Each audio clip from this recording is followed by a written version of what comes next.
Well, welcome back. This is Charlie again, of course. Going to talk about a word I don't like today, culture.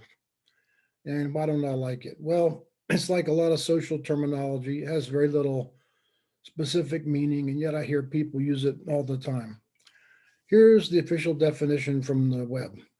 Culture refers to the cumulative deposit of knowledge, experience, beliefs, values, attitudes, meanings, hierarchies, religion, notions of time, roles, spatial relations, concepts of the universe, and material objects and possessions acquired by a group of people in the course of generations through. I give up. You see why I don't like it. So I like to think about simple terms. And so to me, it's how we do things. That's all.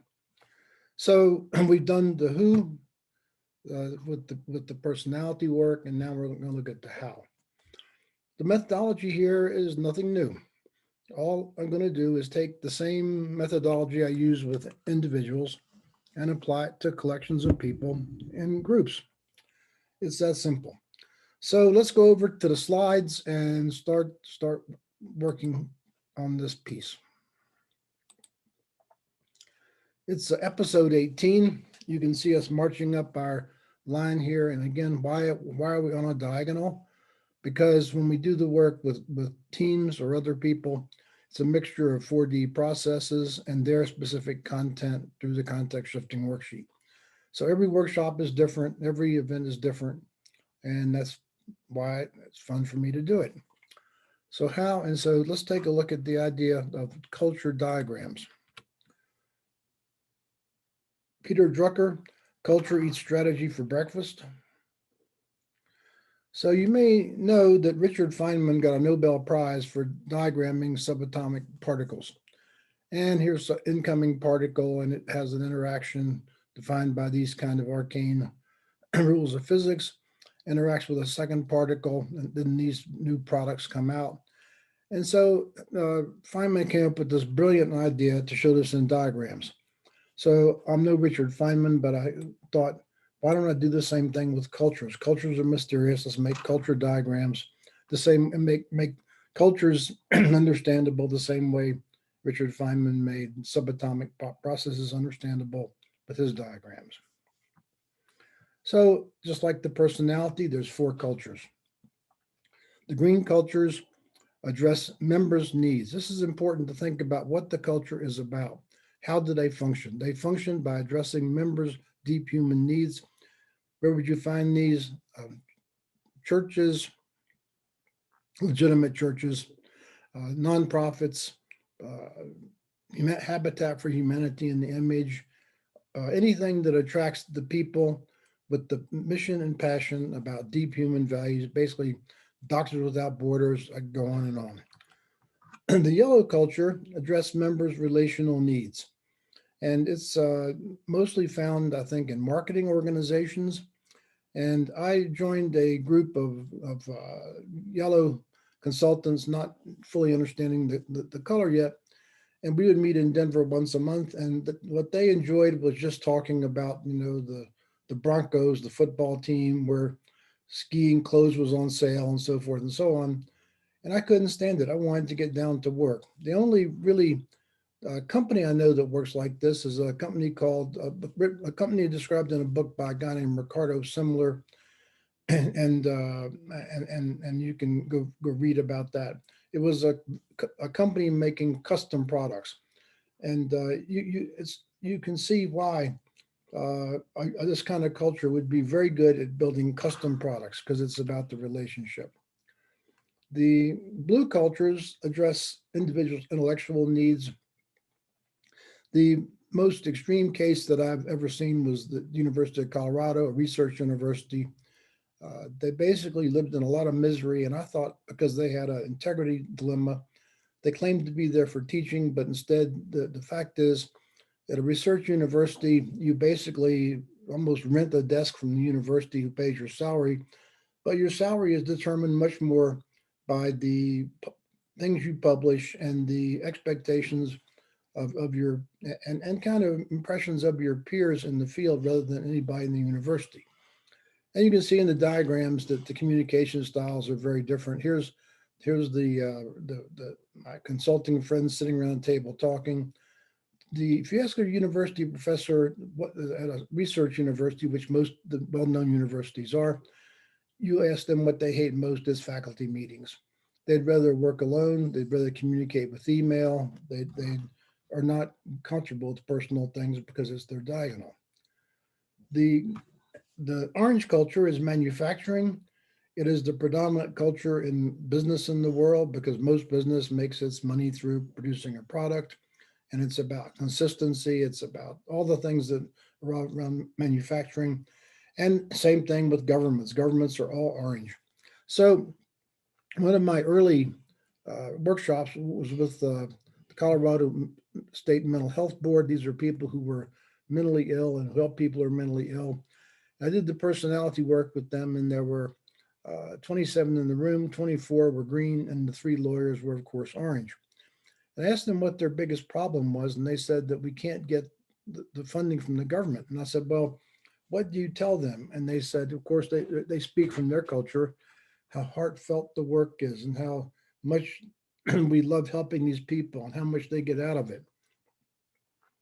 I said, what you need to do is something that may be impossible. You need to hire an orange person, put them in charge, let them go provide the data that the government's going to inevitably want. So I didn't follow up with them. I suspect they didn't do it. But I was riding in the car a couple of months later, and I heard that the US government finally approved the omnibus mental health bill because they finally got the data they were looking for. So think values, think relationship, think ideas, think data and certainty of result. So what should we want in the culture? Well, just like the personality, we want it to be 4D. Is the most likely thing is you're going to get pushed over here by your work and company and too much into the orange. If you lose the other dimensions below what I call threshold value, you're going to be ineffective. What does that mean to be below threshold value? Same thing goes for individuals. I just didn't speak about it much. What it means is that your your three other elements, dimensions, if you will, are not adequate to support your strength. So if, for example, you're only orange and have no relationships, no one feels appreciated, can't create new ideas, how orange you are is not going to work. So what you want to be is 4D. And people say to me, oh, you mean well-rounded? No. You want to always, with your culture, you want to lead in where the work is. With your individual personality, you want to lead in what you do best and have the others below above threshold levels. And I often skip this piece in public, especially in the public workshops, because the most powerful application I ever found was in proposal work. And if the leads match with the proposal team and the culture, you'll succeed. If they don't match, you'll fail. But most of the trainers and HR people in my workshops, say in China, are not interested in writing proposals particularly. So look at this. These are two. These are Cotter and Heskett, two Harvard professors, wrote a book called Corporate Culture and Performance. Firms that built cultures that fit the strategy grew net income. For those of you not familiar with business terms, that's a synonym for profit, 5 to 10 times faster than other companies. Not 5 to 10% faster, 5 to 10 times faster. And I'll illustrate this phenomenon when I talk about how to use this with proposals and how powerful this is to match the color of your culture to the color of your work or the color of your customer and so forth. So I used to have a tool that measured all four elements. but when I did this, except for my Colorado mental health work, or Ricardo Semler's work in his book called Renegade, I never saw a business culture that was actually green or yellow. They exist within the organizations, but they're typically overhead functions. Human development, human resources is paid out of overhead. Marketing is paid out of overhead. And the value is created in one of two areas, whether it's about innovation, uh, entrepreneurial startup companies, or about manufacturing late phase companies. So I changed the tool to use but I always did a team development accelerator measurement before every workshop. And so I could look at those numbers and I could get a pretty good indicator of their green and yellow. then use the test to find out whether the lead is blue or orange. I'm always trying to simplify things. So here's the simple version. Give power to our technical wizards, our hierarchical management. So I could describe Tesla as described by Elon Musk as a very, very blue country, and we could look at, say, a typical aerospace company, mature aerospace company, or NASA as orange. So he talks about the fact that in Tesla, they want to hear directly from the technical wizards, and the orange companies, the information has to come up through the management. Why? Because control is so important. The working processes here are often unstructured, and you can do what as you like. Here, you stay within the process. The value here is about performance and innovation, more important than money. Elon Musk would tell you this directly. The budget matters over here. Management administration processes poorly documented and so forth. And personal communications in the blue cultures are brutally frank, just like the blue personality is brutally frank. And over here, mindful of the hierarchy, it tends to be more polite and tempered. So that's to me the main differences between the two. So let's talk about the blue cultures. They're addressing experts' needs. The values are around excellence and freedom. The inclusions by accomplishment, like I mentioned, John's Nobel Prize or university, it's about publications. The vision is winning through creativity, and at Tesla, for example, you're graded in your salary and your retention about your innovation and creativity. And believe it or not, the organization chart is upside down. The University of Colorado was like this.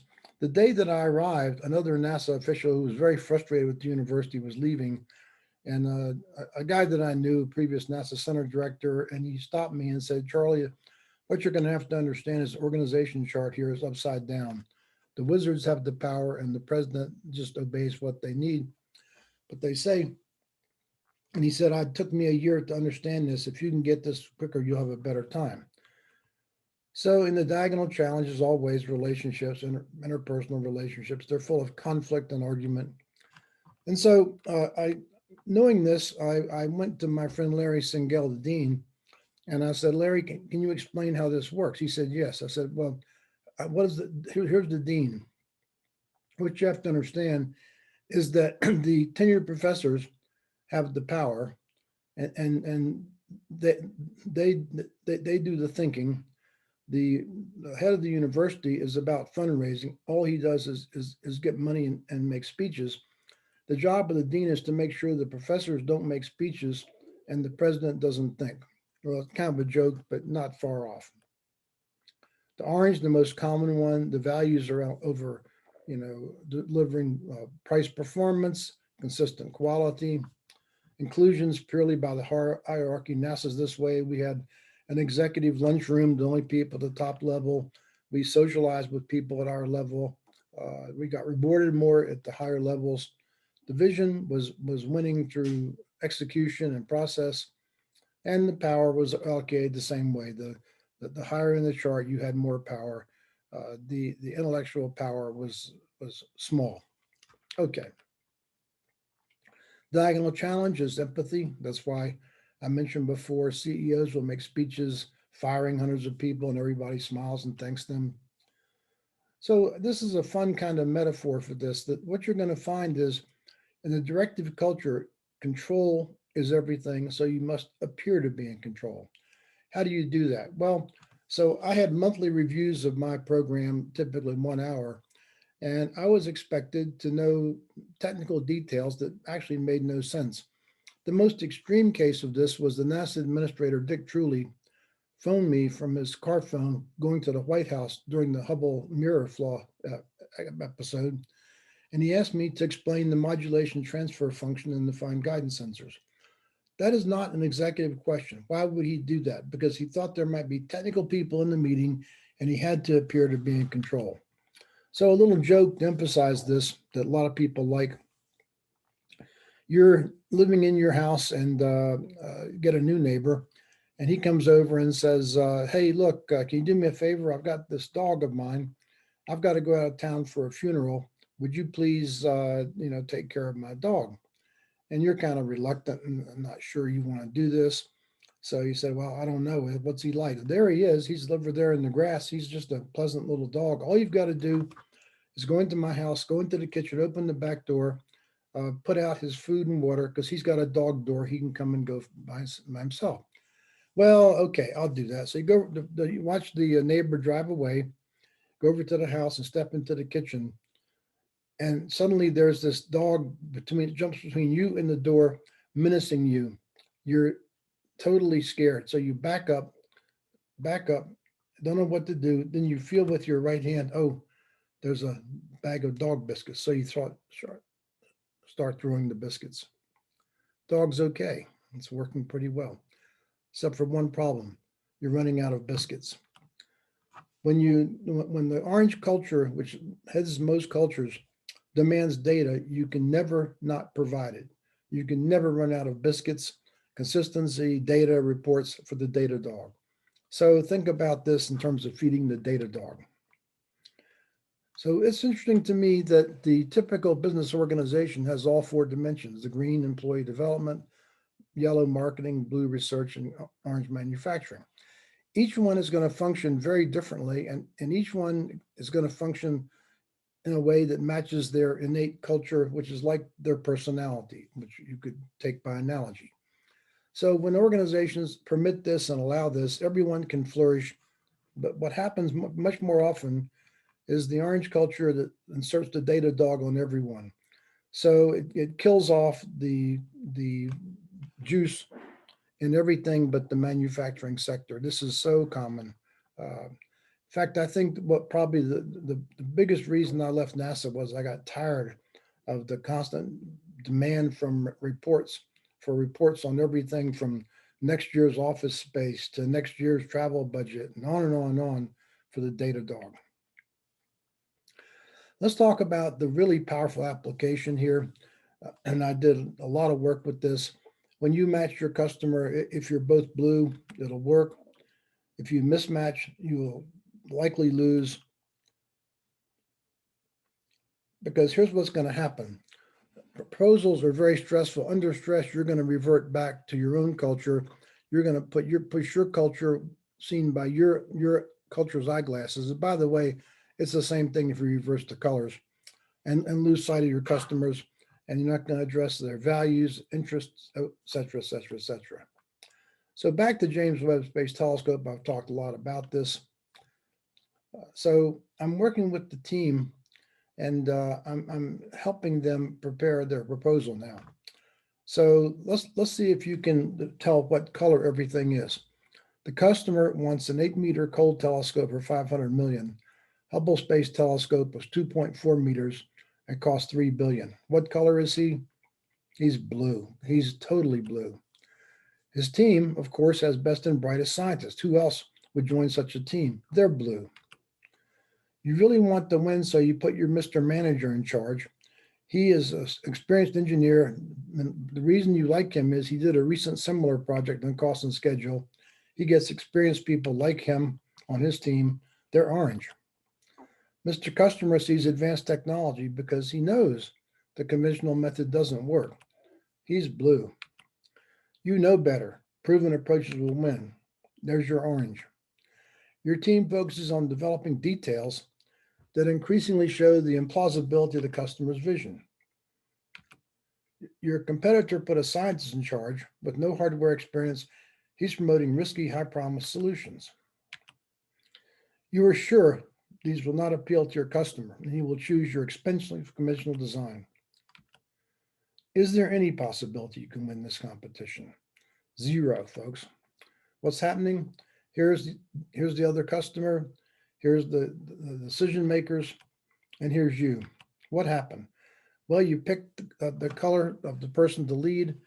We like people who are like ourselves. We got on the bus that matches our personality. Put on our orange glasses. We see the world through that and go down the road. So I'll show you another one. I was on a black hat team for a thing called space-based laser. And what this is, it's a high-powered chemical laser, And here's what it does. The idea is that when North Korea launches a rocket, we have satellites that can detect that, had that for a long time. And during the boost phase, the rockets move very slowly because they're so heavy. So with an appropriately powered laser, you could hit the skin of the rocket where the fuel is and blow the rocket up. So this is a very difficult thing. This is not a laser like a laser you have that you're familiar with. It's a chemical laser, very high powered laser. So I was making a presentation to the group, like 100 people there near the end of their proposal cycle, and everyone else was talking about technical details. And I showed them this. You, my client, are feeling good about proposal. You got the world's best laser wizards in your company. The congressman, Trent Lott, who was behind this, wants flaming wreckage ASAP, and he may be part of it. So what's he want? He wants a quick, cheap, small result. The Air Force, who's building this, has other items as high a priority. He wants to get this out the door cheap and fast as possible. You quickly charge your Mr. Wizard to perform a proposal team, your best and brightest, most innovative people. Your guys are all blue. You're your competitions, but a seasoned manager in charge, Mrs. Other Company, who's pushing a plain Jane approach. You have the advanced technology for the 21st century system, but this financially it's ridiculous. It's completely unaffordable. Your people are confident. The Air Force technical wizards, who have nothing to do with the selection process, love your concept. This is our old friend confirmation bias. You find people who like what you like and give them preferential emphasis in your thinking. Is there any chance you'll win this competition? Zero. Same thing, just the other way. You're out to lunch. What happened? You picked the wizards. They put people like them on the bus. So when I showed this to the group, the room had a hush. And the proposal team leader came up to me and said, Charlie, I think you nailed it. We're screwed. What should we do? I said, well, you know how to deal with this. You go to the government and say, we don't need a competition. It's best if we put a national team together, go negotiate with the other contractor, get a joint proposal, and agree that he gets the money to build this spacecraft, which you're not interested in, and do the demonstration cheap. You get the money to advance your laser technology, which is what you want, and there's no competition. That's your only solution. That's what they did, and it worked. I want you to see how simple all this is. So, to close out this piece, we can diagram cultures. We've got a little culture quiz you can take. Even better, just to brainstorm about this. You can people. The way I do this is I get with my customer. We sit down in a room with half a dozen people, talk about this, and they all get it after about 20 minutes of talking. We get really clear on what the color of the customer's lead personality is and what they're trying to buy. And we reconfigure our team to match and we win. Talked about the nature of the two cultures. You need to match to win. And if you don't match, you'll lose. So back to my example for a moment of JWST. So I explained this to them, how they had to bring blue, and I was out of the country when they wrote the proposal. I did a home exchange for some people in Holland, and when I came back, they asked me to red team the proposal, which meant that I was read it from the customer's viewpoint. So I'm looking at it, and they had done exactly the opposite of what I had recommended. They had written the orange solution first, and then sometimes had the blue as a backup. I said, didn't you get that presentation? You all told me you understood it. And they said, yeah, we got it. I said, you wrote your proposal backward. And they said, no, we didn't. We did it right. I had to show them line by line with a yellow highlighter. Why? Because they're so caught up in their own culture, the fish can't see the water. So anyway, very powerful stuff. Attention, you attend to your culture's shape. Behavior, you match your culture's lead to the task. This example of proposals is very profound, but this works with everything. Match proposals to the customer's culture and sustain your customer's culture's four-dimensionality. Thumbs up for the Zoom folks. Thank you very much. We'll move on to the next diagnostic, which is team mindset. I think you'll find it interesting. It's really appropriate to project teams. If you don't understand project management, I'd recommend, or interested in project management, I recommend you skip this.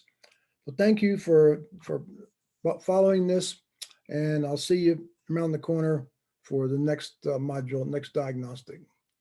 Be safe, and thank you for watching.